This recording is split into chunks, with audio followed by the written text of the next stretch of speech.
उसको लेकर इतना परेशान है, तो अभी अरावली जो शील्ड है पूरा नॉर्थ वेस्ट इंडिया का, तो उसमें अभी ऐसा रिलैक्सेशन वो क्या कोई लॉन्ग टर्म और परमानेंट डैमेज नहीं करेगा? अरावली में कोई भी रिलैक्सेशन नहीं दिया गया है।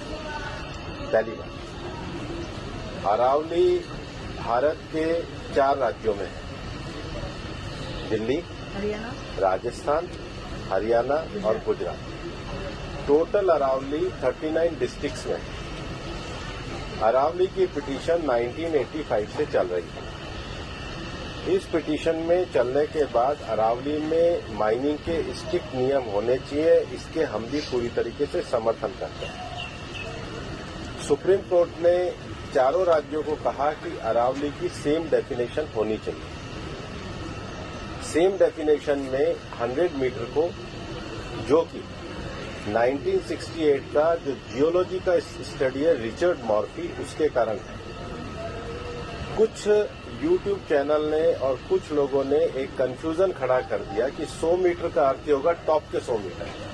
ऐसा नहीं है।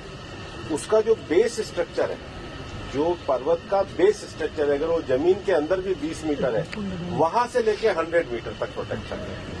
तो जो 100 मीटर का प्रोटेक्शन है, जो लोगों ने कंफ्यूजन करा है कि मतलब ऊपर का 100 मीटर है, नीचे खुदाई कर सकेंगे, वो नहीं। मैं आपको फिर क्लियर कर रहा हूं। 100 मीटर का अर्थ है टॉप 100 मीटर से बॉटम के अंदर तक जो उसका पूरा फैलाव है। पहाड़ी तो ऐसे होती है, तो उसका बॉटम तो बड़ा होता है, जहां तक उसका बॉटम जाएगा वहां से लेके 100 मीटर तक प्रोटेक्शन है। और अगर एक पहाड़ी और दूसरी पहाड़ी के बीच में 500 मीटर का गैप है, तो वो जमीन भी अरावली रेंज मानी जाएगी। इस डेफिनेशन के आने के बाद 90% से ज्यादा एरिया प्रोटेक्टेड एरिया में आ गया। 90% से ज्यादा। मेरा ये स्टेटमेंट लिख लीजिए, टोटल अरावली का एरिया 1,47,000 स्क्वायर किलोमीटर है।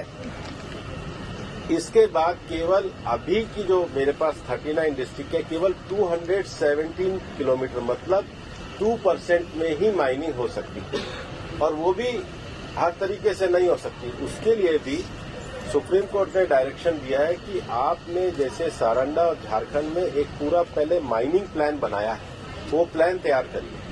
वो प्लान तैयार करने के बाद भी ICFR जो इंस्टीट्यूशन है उसकी परमिशन होगी, उसके बाद ही परमिशन मिलेगी।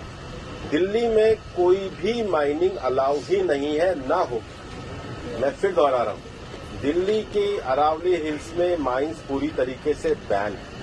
अरावली में लगभग 20 से ज्यादा फॉरेस्ट रिजर्व प्रोटेक्टेड एरिया वो एज इट इज रहेंगे।